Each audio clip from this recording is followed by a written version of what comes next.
Okay, it says I'm live, so I'm going live.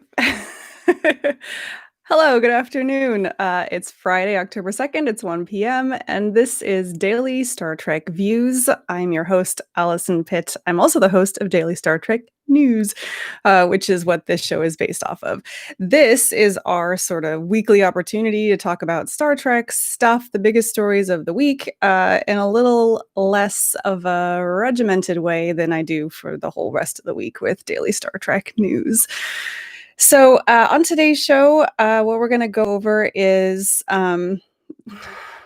basically a bunch of stuff that I don't want to,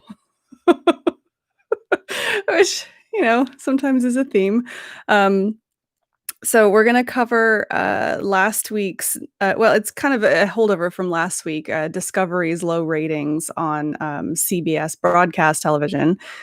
A little discussion about conventions. Are we ever going to conventions again? And then we'll see what we get to after that.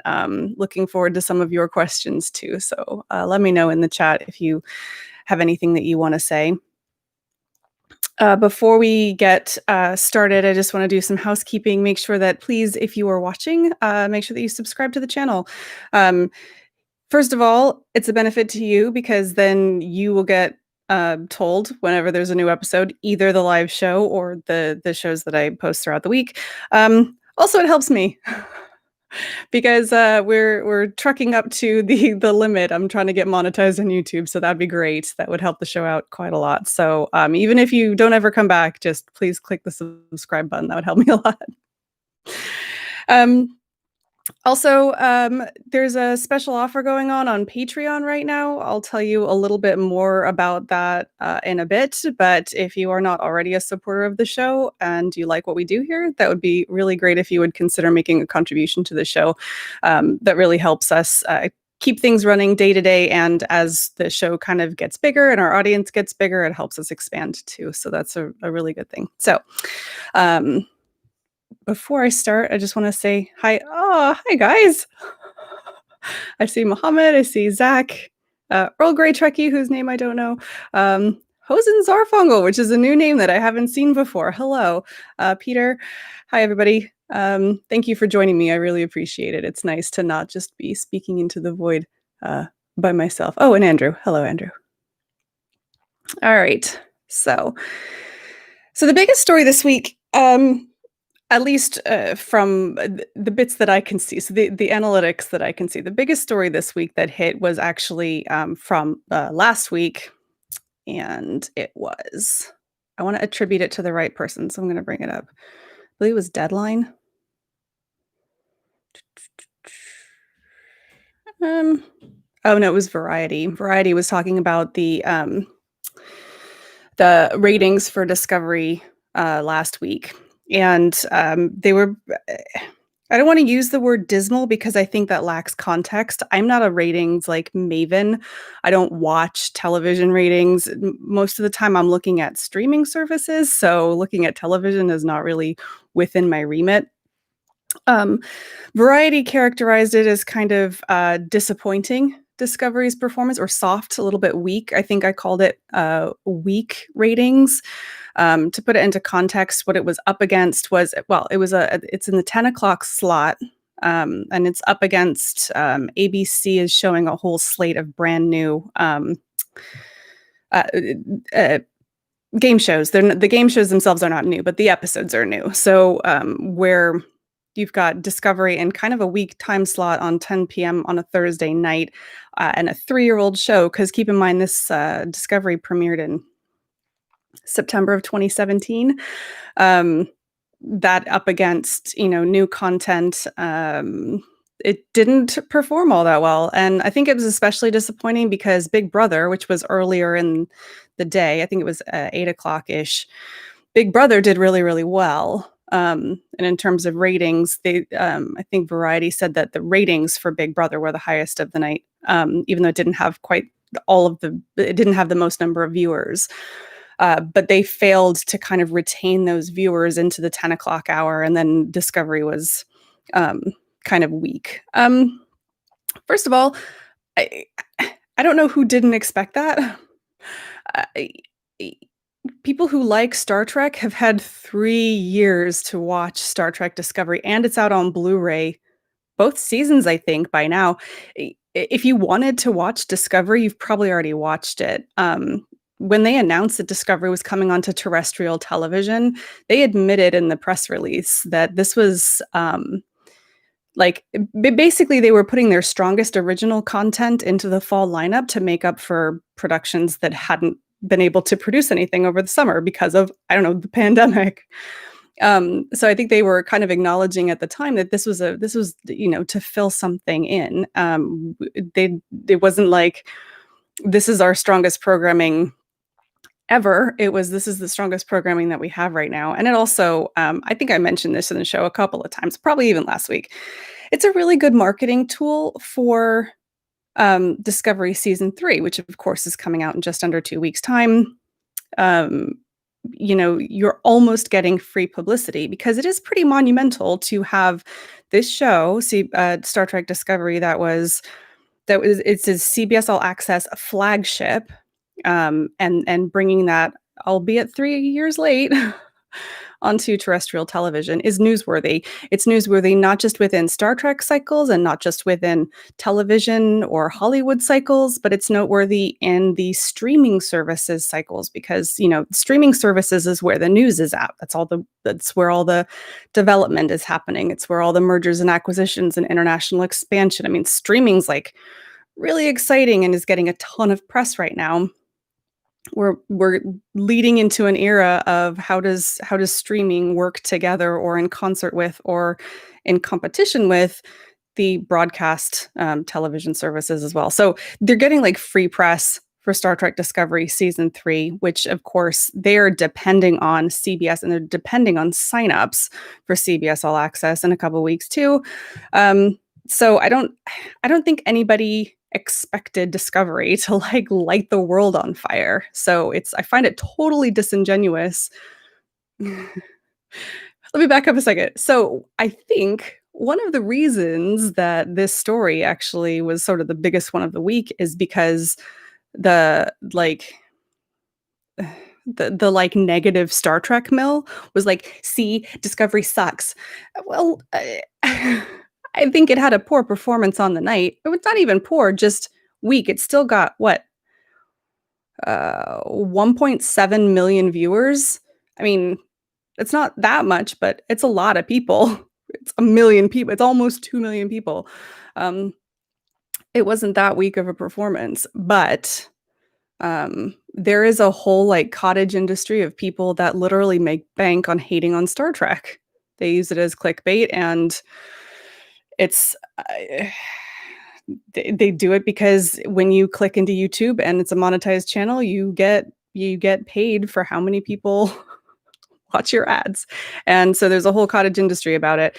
And so this story, even though it's fairly innocuous and I don't think anybody should read into it, people on both sides of that sort of Discovery is great or Discovery sucks aisle, both sides were talking about it because of the perceived faux implication that it means that Discovery sucks. Well,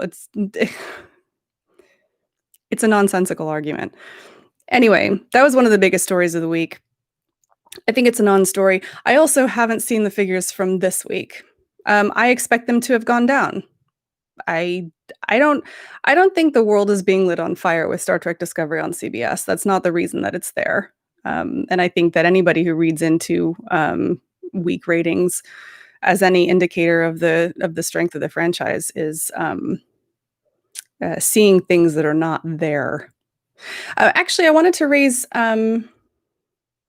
Is Wes here? I don't think so. Wes made a comment on one of the videos earlier in the week.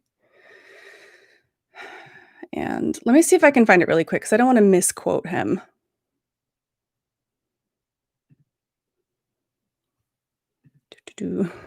Great TV. He said the low ratings for Discovery on CBS should prove to everyone Star Trek can't survive on network television. And I really disagree with that statement. I don't think they've developed Star Trek for network television in a really long time. Certainly, Discovery from the beginning was never intended to be for uh, a broadcast television audience, and the the people who are watching broadcast television, either on cable or, God forbid, on an aerial, that is a it is now a very different demographic than the people who are doing streaming services, and I don't think it's fair to look at the performance of a show that was developed exclusively for a streaming service. I mean, remember the discussions about the content, you know, nudity, swearing. Remember the shock when Tilly dropped the F bomb, was it? If I remember correctly. Star Trek Discovery was not developed for a terrestrial audience. So I think it's unfair on them to use that as an example why it can't succeed there. I think that because there are shows, and CBS is actually incredibly good. This is the like umpteenth year in a row that for broadcast television, CBS has won the day compared to all of the other networks that are still broadcasting. CBS knows what works on their channel. They didn't develop Star Trek Discovery um, for broadcast television. I think if they did, I think that would work because CBS is a lot of people you can correctly criticize them for their artistic vision. I get that, but from a commercial standpoint, they're incredibly good at what they do, and they have been for a number of years. So if they decided to make a Star Trek for broadcast, it would be good, I think. I don't think they're ever going to decide to make a Star Trek for broadcast because that's not where that strategy is going right now. They're using Star Trek and the whole Star Trek franchise as boldly going into into the streaming frontier. And yeah, I'm rambling, but the point is, I don't think it's fair to hold up Star Trek Discovery's performance on broadcast television as a good indicator of whether or not that could ever be on broadcast television again. I think fundamentally it's a different thing. Anyway, I've said that 14 times. So really quick, I can see you guys are chatting in the chat, so I'm gonna quickly read down and see what I can see. Oh, hold your thoughts about the con stuff. We will talk about that in a few minutes. So, Zach, yes, that's exactly my point. Considering it's old and most people who wanted to see it already have seen it, you know.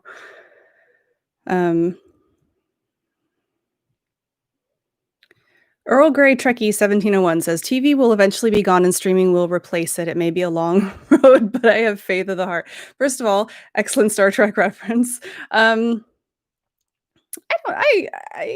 actually don't know if I agree with that. One thing that a lot of people forget about, and this is I think it's an analogous argument to a fully cashless society, that streaming services are very good.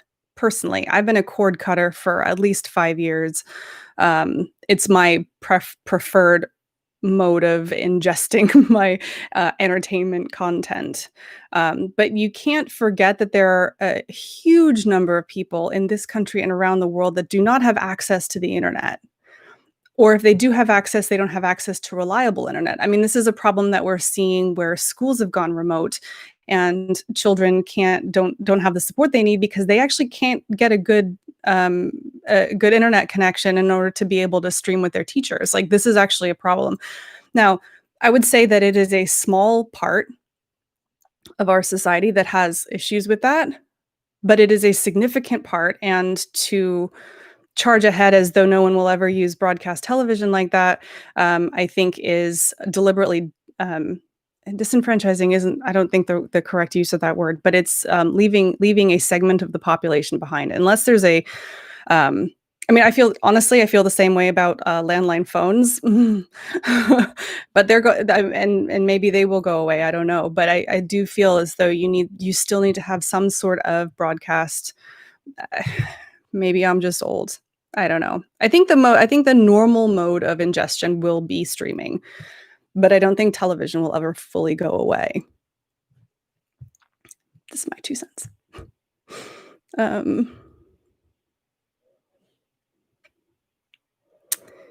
And yeah, the days of TOS getting tens of millions of viewers are long over, and TV doesn't work that way anymore. Yeah, I agree with you, Andrew, on that. I do think certain things still do when they become a cultural phenomenon, like Game of Thrones, and I'm really, really bad at remembering numbers, so forgive me. Game of Thrones was one of those things that like everybody watched, but that was a cultural thing because if you didn't watch it, you ended up kind of getting left out. But those types of phenomena are harder to come by because there's so much more choice. And additionally, I keep harping on about CBS and how clever they are and their good strategy. They know that it's not all about the first run of something. And especially with a franchise like Star Trek, you get a tremendous amount of value out of the long tail of a product. And so it isn't always just about what you first see on the screen. A poor ratings does not necessarily mean a death knell for a program, especially if they know that they can have like add-on sales. If you're a cheese, so a good example, CBS All Access doesn't have to have bajillions, and in fact, it never won.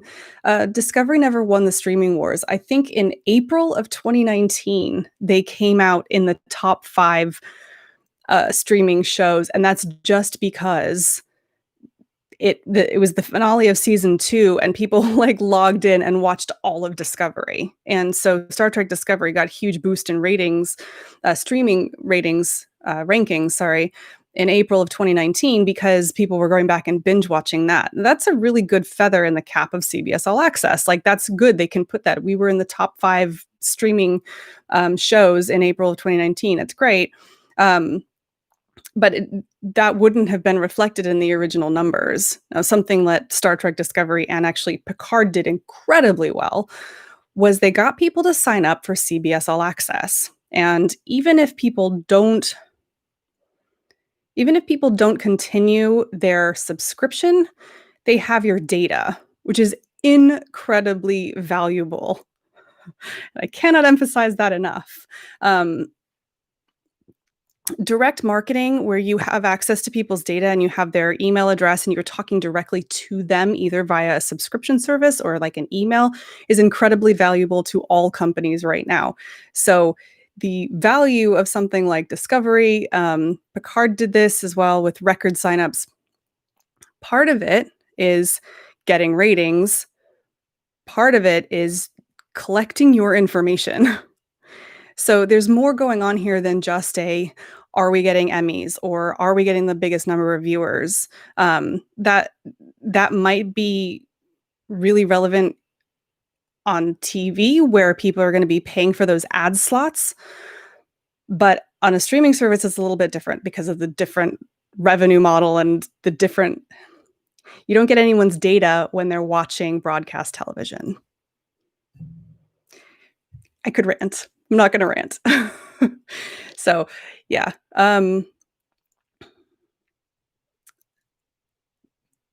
What is it? Earl Grey Trekkie. Much has shifted television culture. Could have gone a different way. I think so.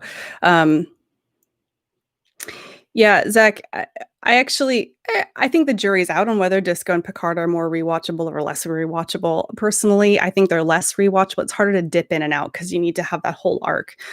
But again, they fulfilled their purpose. Picard oh God, it was this January. That Picard premiered. They posted record signups for CBS All Access. It was the biggest like month ever for them, and that was huge. So even if they don't get rewatchability, it doesn't matter because they've still got those people now. Chances are they've kept going. So CBS has a lot of data on all of us. Yes.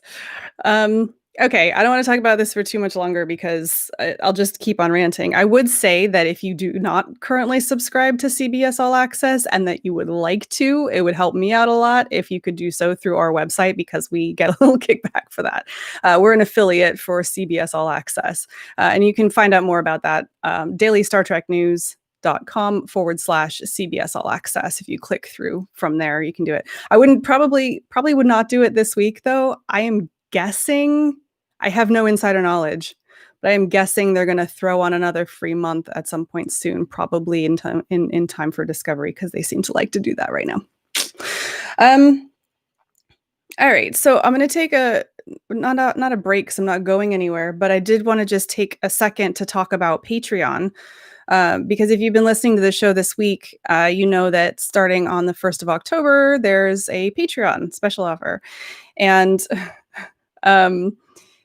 first of all, I want to apologize. I think I misled a couple of people by saying that it was my birthday. My birthday is not on Monday, or was not on the 1st of October. It's actually the 10th of October, which is wonderful. It should be really easy for all of you to remember.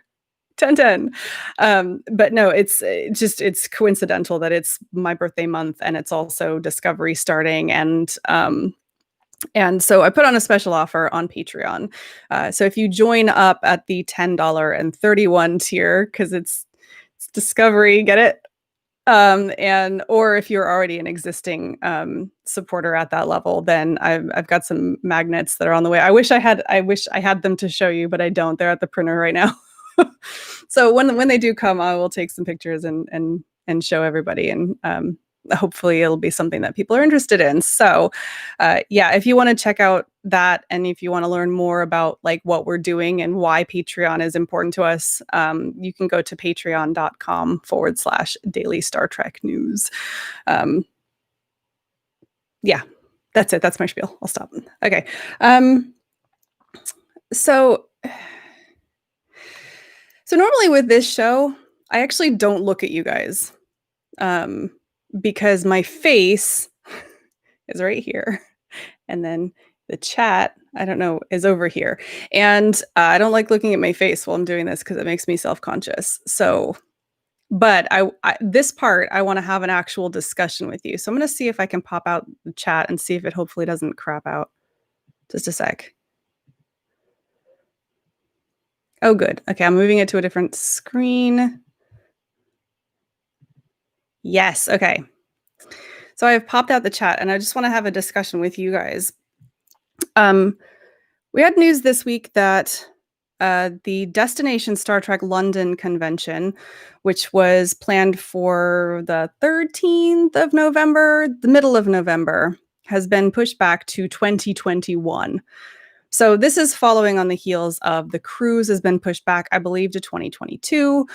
Destination Star Trek Germany has been pushed back to June of next year. Destination Star Trek London is now November of next year, last year.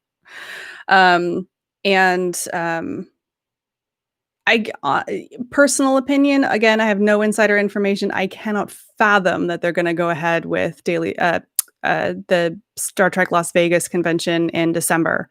I just can't fathom it. You'll note that I am not talking about the big news of the day because it's not appropriate for this show, but just go on Twitter. I mean, it's pretty bad. I cannot fathom that anybody is going to want to congregate in a giant hall with thousands of other Trekkies in 2 months. And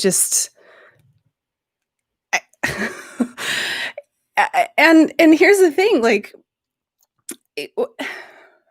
I posed the question in the title of this live stream of, are we ever going to conventions again? And I mean, probably. Will they even survive? I mean, I was thinking about this in terms of cruises the other day. I always wanted to go on a cruise, and I never went on a cruise. We had cruises a couple years ago. They had that thing where like the whole ship got like norovirus, which sounds awful. And then we have COVID-19. I just can't imagine being in a closed space with that many people it just sounds awful. Everyone I know already gets the con crud. everyone I know already, you go to STLV, you have to like dose up on all your vitamins before you go and drink a lot of orange juice and really, really take care of yourself because everyone gets sick after it anyway. I can't even imagine doing that in a pandemic. Um, and I don't know. I I don't know when my mind is going to be changed on that. This has been an incredibly traumatic experience for all of us, COVID-19. And I don't know when that changes. Um, and okay, so there's two questions here. Um, Number one, are we going to want to go? And number two, are conventions going to be able to survive? I mean, for the last several years, it and again, I have no insider information. I don't know what goes on behind the scenes. Creation Entertainment went up to for the 50th anniversary in Las Vegas. They went up to a 5-day convention, which is just gigantic. I mean, it's ridiculous. And I honestly I didn't think that they could fill that, but they have managed to do it for several years. The last couple of years, I mean, I don't know if they've planned this, but you end up with ticket packages on what's that discount site? It's not Groupon, might be Groupon, and there's another one. You can get really deeply discounted tickets if you buy tickets on the day because they never run out. And they get all the stars there. They fill up the schedule, but they're going to take a loss this year. All the things moving around. And are they going to get, last year it was just heaving with people at STLV. Are they ever going to be able to get that crowd again? Are people going to want to be in that crowd again? And does that kind of thing become profitable at a smaller scale? I don't know. I don't even know why I'm raising the question because I literally have no idea. So if anybody has has experience in like party planning or event planning or anything, I'd be really curious to hear your opinion because it's total mystery to me. So what are you guys saying? Andrew, you'd have to hit me with a tranquilizer dart to get me on a cruise at this point. Yeah, I kind of feel like that. We're in the middle of it though. Maybe that'll change. We'll see. Yeah, Mohammed. Yeah, we just don't know about when and how the vaccine, how effective it is. They're not always perfect. It's not like, oh, poof, it's gone. That's not how it works. Yeah, Hosen Zarfongo, which I love your name.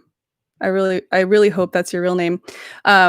Yeah, how big? That's exactly my problem. Are they going to limit ticket sales? Are they going to try for smaller events, more localized things? I don't know. It's really interesting actually because there are still local conventions that go on, but really there's one Star Trek convention in America. It's the STLV. There's now two. The demand is big enough in Europe that they have Destination Star Trek twice, but it's not as big as it used to be. And Andrew, you raise a really good point that Star Trek, especially, it's a 54-year-old franchise. A lot of the actors are older and more at risk, and are they going to be able to draw those actors to it? I don't know. So basically, this has been a whole segment of me going, I don't know. I certainly am not making any plans to go to any conventions anytime soon. Until something very drastic changes with the public health situation in America, there's just I'm not even considering it. I don't go to the park, I went to the grocery store for the first time last week in like 6 months. It's just not something that I'm going to consider until something big changes. I did have a question from Steve via email that I wanted to talk about. He asked me how I feel about the Section 31 series, which is an interesting question. I have no idea. The show feels like a failure. I've got more questions than answers. The Section 31 show, I'm curious to hear more about because we know it's happening. I mean, how could you not? How could you not make it? If you have Michelle Yeoh on the hook to do anything, why would you not do it? You're just gonna do it. Hello, Hayden. Um, and I don't. I'm kind of getting into some mental gymnastics about how they're going to make that work because it's purportedly supposed to be back in like pre-TOS time, but if it's going to star George O, she's in the future, and like what? I'm struggling to wrap my head around what to expect, and I'm okay with that. At this point, I think there's a 50-50 chance I'll think it's terrible. But I'm okay. I'm also okay with that because if you've been listening to the show or you've been watching these shows, you'll know that I have a tremendous amount of faith in the sort of the macro, the big picture of what's going on in the Star Trek franchise. I feel fairly confident that if I don't like Section 31, it's going to be okay. So I'm curious to see. I would watch Michelle Yeoh stare at paint drying. So I will probably watch it, but I await further details before making any judgment. So yeah. And just I'm running over again. Sorry. And I just wanted to say one quick thing because the thing that came out today, I hope it didn't come across too snarky in the show, but Zachary Quinto has said yet again that he's willing to do Star Trek. Of course he is. He's an actor. If somebody is, it's a good role, it's a successful franchise. If somebody's willing to pay him to be Spock again, of course he's going to say yes. Of course they're all going to say yes, subject to whether they all have the schedule available and then the salary and everything like that. So it's such a non-story, and it irritates me that it keeps coming around again. That coupled with Noah Hawley's publicity tour for Fargo that keeps veering into Star Trek, we don't know what's happening with the films, and we won't until they decide to tell us or not. And those are the stories that I hate doing and feel obligated to do because when something that is just a not story dominates my news feed, I feel like I need to actually address it. So I hope that works for you guys, and then I can take this show to tell you why you don't need to worry about it. So.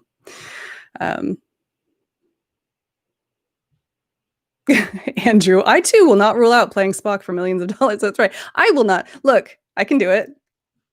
I raise an eyebrow.